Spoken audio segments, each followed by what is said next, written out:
বিসমিল্লাহির রহমানির রহিম। আজ ঐতিহাসিক ৭ই মার্চ, বাঙালি জাতির জীবনে এক অবিস্মরণীয় অলঙ্ঘনীয় দিন। ৭ই মার্চের চেতনা অবিনশ্বর।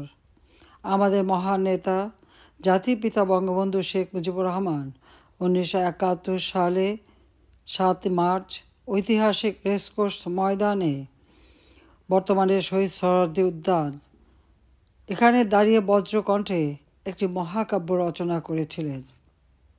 সেই মহাকাব্য ধারণ করেছিল হাজার বছরের পরাধীনতার শৃঙ্খল ভেঙে বাঙালি জাতির মুক্তির বার্তা।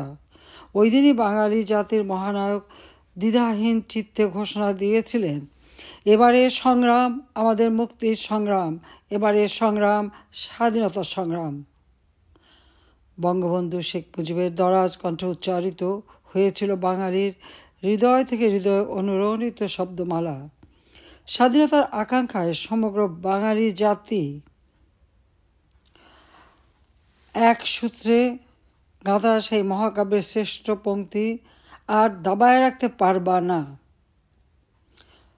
সুতরাং ৭ই মার্চ সামনে রেখে এই মহেন্দ্রক্ষণে আমি গভীর শ্রদ্ধায় প্রথমেই স্মরণ করছি সর্বকালের সর্বশ্রেষ্ঠ বাঙালি জাতির পিতা বঙ্গবন্ধু শেখ মুজিবুর রহমানকে।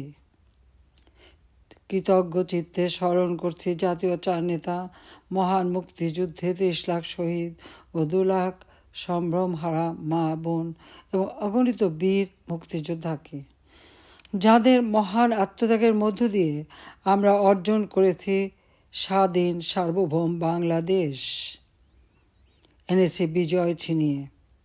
বঙ্গবন্ধু শেখ মুজিব এবং বাংলাদেশ একই সূত্রে গাঁথা। পূর্ব বাংলার মানুষের ন্যায্য অধিকার আদায় এবং পৃথিবীর মানচিত্রে তাদের জন্য একটি স্বাধীন ভূখণ্ড প্রতিষ্ঠার লক্ষ্য নিয়েই জাতির পিতা শেখ মুজিব পাকিস্তানিদের বিরুদ্ধে দীর্ঘ ২৪ বছর লড়াই সংগ্রাম করেছেন, জেল জুলুম অত্যাচার সহ্য করেছেন এবং সকল আন্দোলনের নেতৃত্ব দিয়েছেন। একমাত্র তিনিই ছিলেন হাজার বছরের শোষিত বঞ্চিত বাঙালিদের মধ্যে সবচেয়ে বলিষ্ঠ কণ্ঠস্বর।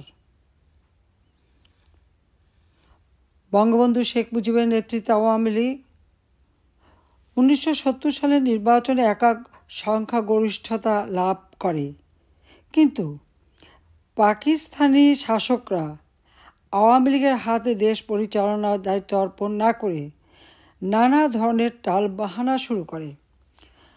বঙ্গবন্ধু শেখ মুজিব বাংলাদেশের সর্বস্তরের মানুষকে নিয়ে পাকিস্তানি শাসকদের বিরুদ্ধে অসহযোগ আন্দোলনের ডাক দেন।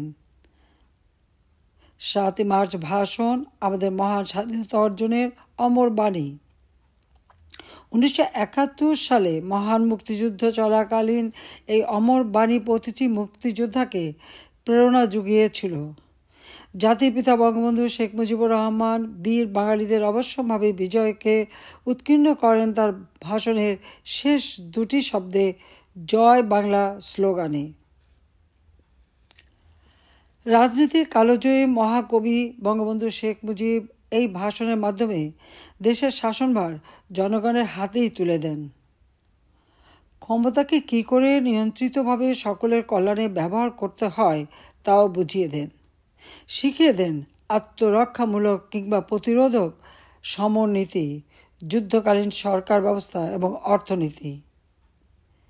সেই মর্মস্পর্শী বর্জনীনাদ ৭ কোটি বাঙালির হৃদয়কে বিদ্যুৎ গতিতে আবিষ্ট করেছিল।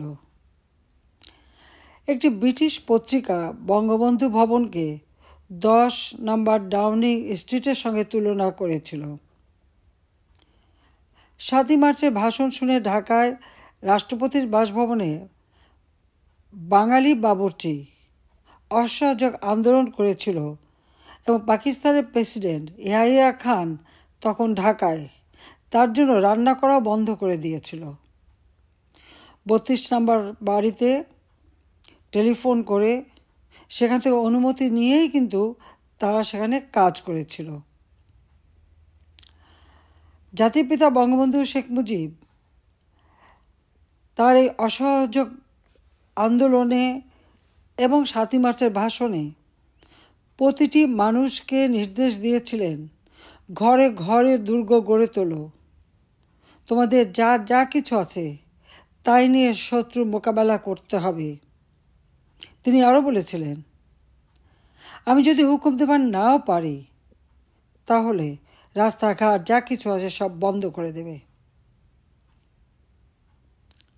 পাকিস্তানি হানাদা বাহিনী 1971 সালের 25শে মার্চ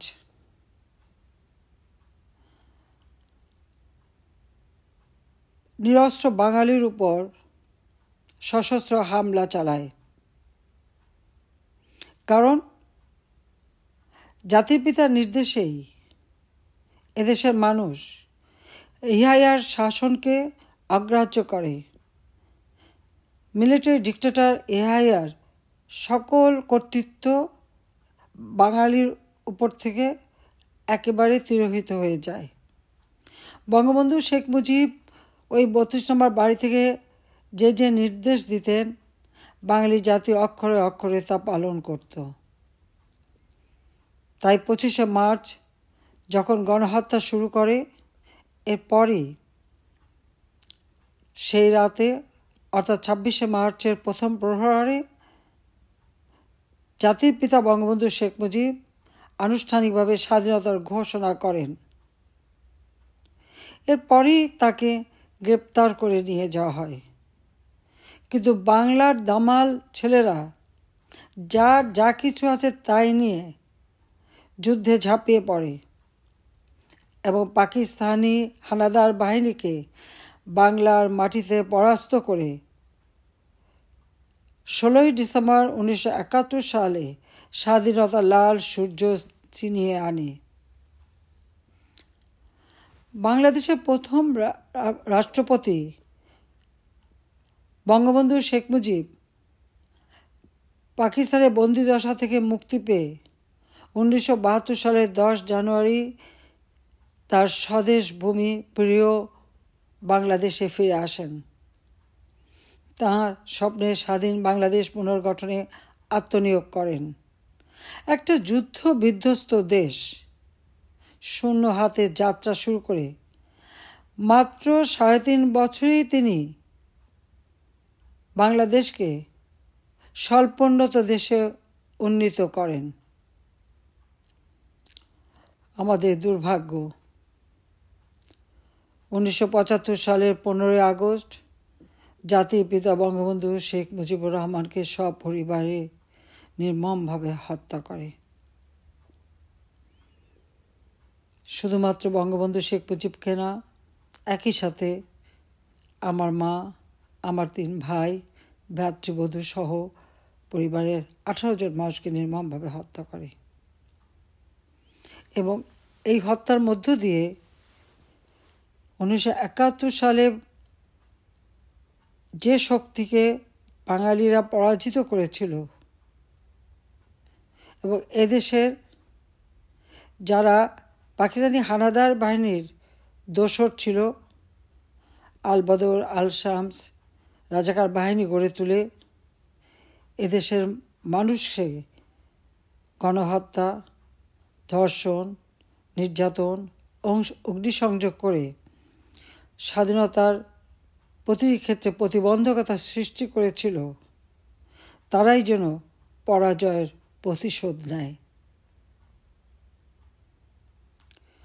শুধু তাই না, 15ই আগস্ট জাতির পিতাকে হত্যার পর বাংলাদেশে হত্যা, কুষড়যন্ত্রের রাজনীতি শুরু হয়। 7ই মার্চের ভাষণ নিষিদ্ধ করা হয়। জয় বাংলা স্লোগান নিষিদ্ধ করা হয় এবং আমাদের স্বাধীনতার ইতিহাস এবং ভাষা আন্দোলনের ইতিহাস থেকে বঙ্গবন্ধু শেখ মুজিবের নাম মুছে দিতে উদ্যত হয়। তবে বাংলাদেশের মানুষ কিন্তু থেমে থাকেনি। জীবনের ঝুঁকি নিয়েও ওই 7ই মার্চের ভাষণ প্রতি বছর তারা বাজাতে শুরু করে। 1996 সালে দীর্ঘ 21 বছর পর আওয়ামী লীগ রাষ্ট্র পরিচালনার দায়িত্ব গ্রহণ করে জনগণের ভোটে নির্বাচিত হয়ে। গণতান্ত্রিক অধিকার ক্যান্টনমেন্ট থেকে জনগণের হাতে ফিরিয়ে দেয়।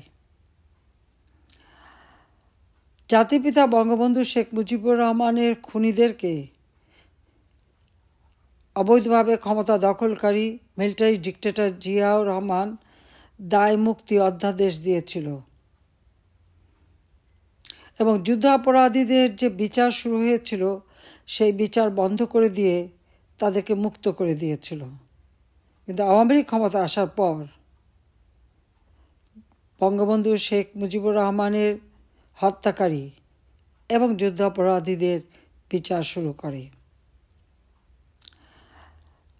এবং এই বিচারের মধ্য দিয়েই বাংলাদেশে বিচারহীনতার যে কালচার শুরু হয়েছিল তা বন্ধ হয়ে যায়। ন্যায় বিচার প্রতিষ্ঠা হয় বাংলাদেশে, দেশে আইনের শাসন প্রতিষ্ঠা হয়, জাতি গ্লানিমুক্ত হয় এবং আমরা বিশেষ করে আওয়ামী লীগ সরকার সংবিধান সংশোধনের মধ্য দিয়ে ঐতিহাসিক ৭ই মার্চের ভাষণকে সংবিধানের ১৫০(২) অনুচ্ছেদে ৫ম তফসিলে অন্তর্ভুক্ত করি। স্বাধীনতার ঘোষণাপত্র যেটা ১৯৭১ সালে ১৭ এপ্রিল মুজিবনগরে যেটা পাঠ করা হয়েছিল, গ্রহণ করা হয়েছিল, সেই ঘোষণাপত্র আমরা সংবিধানে সংযুক্ত করি, কারণ এটা একটা ঐতিহাসিক দলিল। ৭ই মার্চের ভাষণ, এই ভাষণ বাঙালি জাতিকে উদ্বুদ্ধ করেছিল। ২০১৩ সালে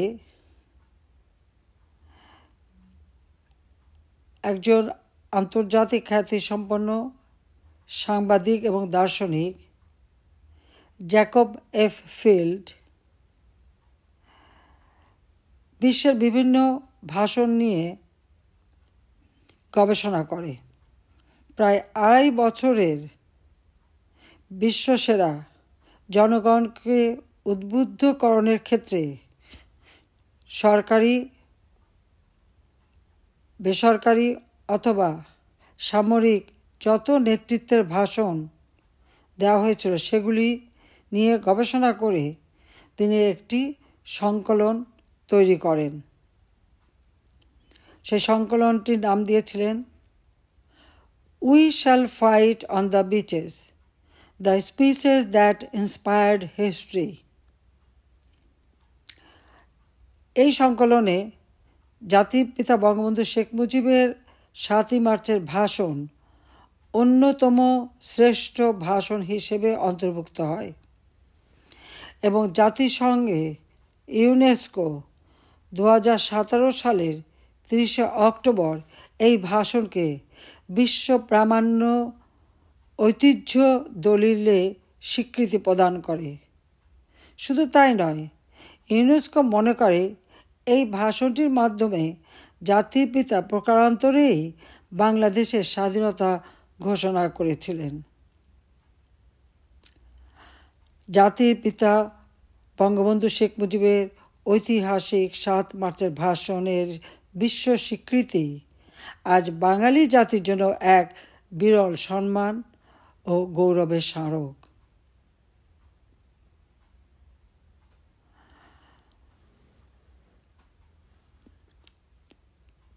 জয় বাংলা স্লোগান আমাদের উচ্চ আদালত হাইকোর্টের রায়ের উপর ভিত্তি করেই মন্ত্রিপরিষদ বিভাগ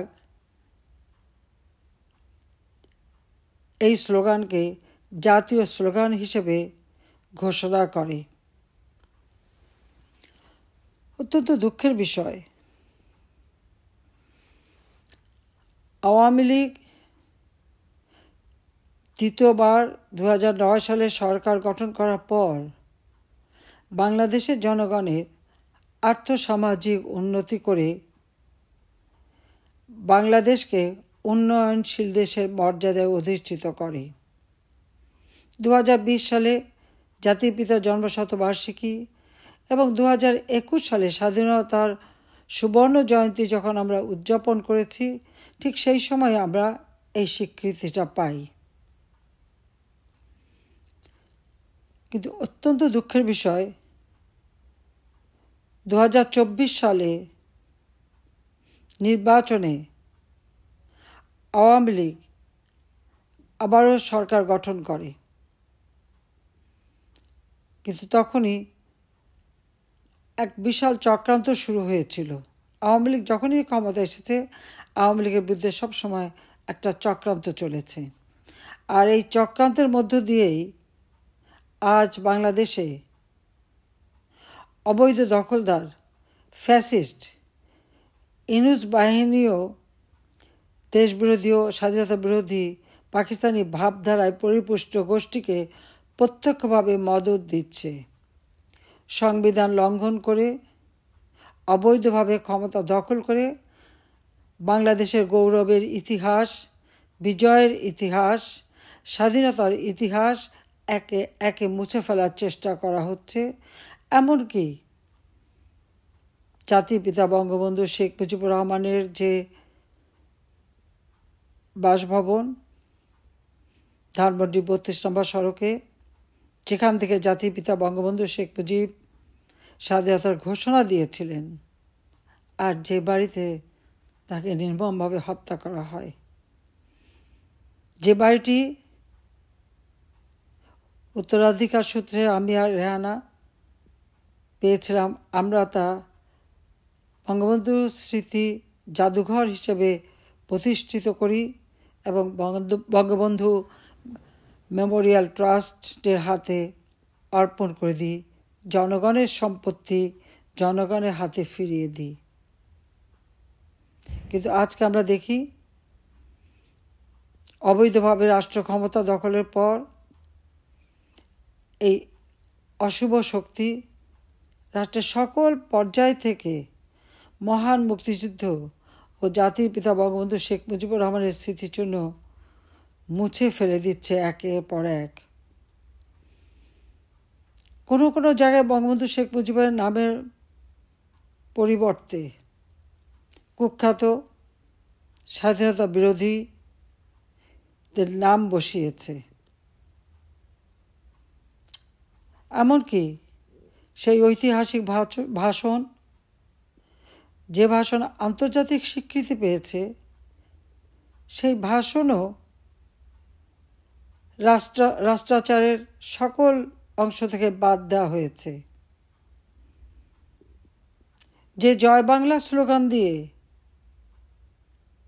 মহান মুক্তিযুদ্ধে মুক্তিযোদ্ধারা বুকে তাজা রক্ত ঢেলে দিয়ে স্বাধীনতা এনে দিয়েছে, সেই জয় বাংলা স্লোগানও আজকে বাতিল করা হয়েছে।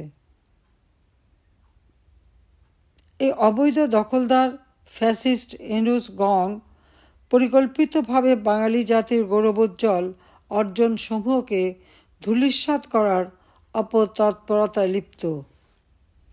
মহান মুক্তিযুদ্ধের মাধ্যমে অর্জিত বাঙালির হাজার বছরে কাঙ্ক্ষিত স্বাধীনতা ও সার্বভৌমত্ব অক্ষুণ্ণ রাখতে এবং আমাদের প্রাণপ্রিয় মাতৃভূমিকে ধ্বংসের হাত থেকে রক্ষা করতে এই দেশবিরোধী ও জনগণ বিরোধী অপশক্তির বিরুদ্ধে গণশক্তির জাগরণ আশু প্রয়োজন।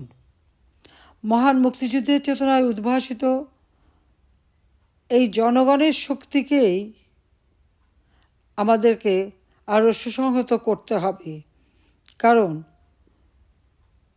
এদেশের প্রতিটি অর্জনের ক্ষেত্রে জনগণের শক্তি হচ্ছে সবথেকে বড় শক্তি। কাজে এই গণশক্তিকে রোখে সাধ্য কারও নেই। উন্নত, সমৃদ্ধ, শান্তিপূর্ণ ও নিরাপদ বাংলাদেশ বিনির্মাণে এই অপশক্তিকে অবশ্যই বাংলার মাটি থেকে দূর করতে হবে।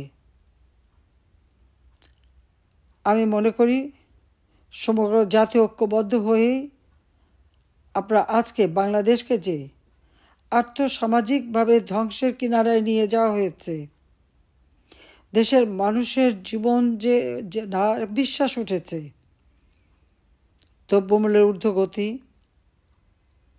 বিচারহীনতা, মানুষের জীবনের নিরাপত্তা, ঘরে বাইরে সর্বক্ষেত্রেই যেটা অস্বাভাবিক পরিস্থিতির সৃষ্টি করেছে, এখান থেকে বাঙালি জাতিকে মুক্ত করতে হবে। বাঙালি জাতির জীবনে শান্তি নিরাপত্তা ফিরিয়ে আনতে হবে। অর্থনৈতিক, রাজনৈতিক, সামাজিক ও সাংস্কৃতিক মুক্তির মধ্য দিয়ে বাঙালি জাতির হাজার বছরের ইতিহাস ও ঐতিহ্যকে আরও সমুন্নত করতে হবে।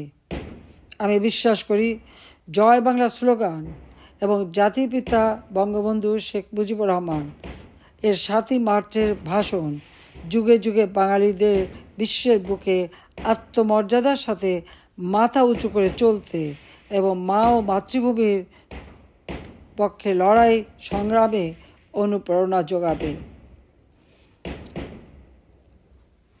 আমি তাই সমগ্র বাঙালি জাতিকে এই আহ্বানই জানাবো যে ইতিহাস বিকৃতির মধ্য দিয়ে বাঙালির যে অর্জনগুলি একে একে নস্যাৎ করবার চক্রান্ত করে যাচ্ছে, তার বিরুদ্ধে সকলকে রুখে দাঁড়াতে হবে।